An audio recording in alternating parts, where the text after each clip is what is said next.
গাড়ি চালানোর সময় অবশ্যই বিভিন্ন সময় গিয়ার আপ ডাউন করতে হয়।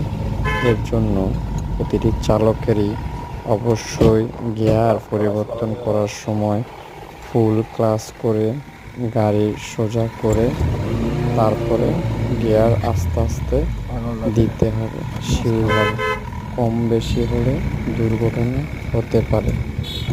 এর জন্য সবসময় ক্লাস ছাড়ার আগে অবশ্যই দেখবেন যে আপনার গিয়ারটা ঠিক মতো করছে কি না। ম্যানুয়াল গাড়ি চালাইতে হলে অবশ্যই গিয়ারের দিকে খেয়াল রাখতে হবে। ধন্যবাদ সবাইকে, ভালো থাকবেন এবং আমাদের এই চ্যানেলটাকে অবশ্যই ফলো আপ করে এবং সাবস্ক্রাইব করে রাখবেন।